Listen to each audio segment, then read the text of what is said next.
হোক, আমার ভাষা নাই।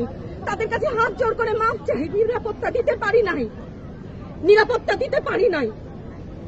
মনে হয় এই রাস্তায় শহীদ হয়ে গেলে যদি এই লজ্জা আমার কিছুটা কাটে, ওদেরকে বলবার আমার কিছু নাই।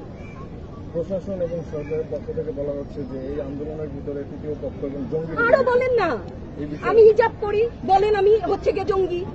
আরো বলেন না, যারাই প্রতিবাদ করছে জঙ্গি। হ্যাঁ, ৭১-এর সময়ের জঙ্গি এক যদি চেহারা অমন হয়, ২৪-এর জঙ্গির চেহারা এরকম হবে। তাহলে গত কিছুদিনে বাংলাদেশ থেকে যে পরিমাণ গ্রেফতার হয়েছে তাতে দেখা যাচ্ছে যে ৮৫% সাধারণ মানুষ যারা কোনো দল করে না। এই বিষয়ে দল করলেও বা ক্ষতি কি? আমাকে প্রশ্ন, এই বিভেদটা তো সারা জীবন টেনেছে না, তাদেরকে গ্রেফতার করা হয়েছে। হ্যাঁ, গ্রেফতার তো এমনিই করছে। দল করলেই কেন? দল করার এটা স্বীকৃতি দিতে হবে। দল করলে ক্ষতি কি? অধিকারই তো চাচ্ছি, সাধারণ মানুষের অধিকার চাচ্ছি, ক্ষতি কি? কেন বারবার আমাদেরকে এই কথাটা শুনতে হয়? এই বিভাজনের সুযোগ তো তারা বারবার নিয়েছে, আবার কেন? আমাকে অনেক ধন্যবাদ। আপনার সন্তানদের উদ্দেশ্যে যদি সর্বশেষ কিছু বলে দেন। আমাদেরকে মাফ করে দাও, কিন্তু পিছু হটবা না, ভয় পাবা না।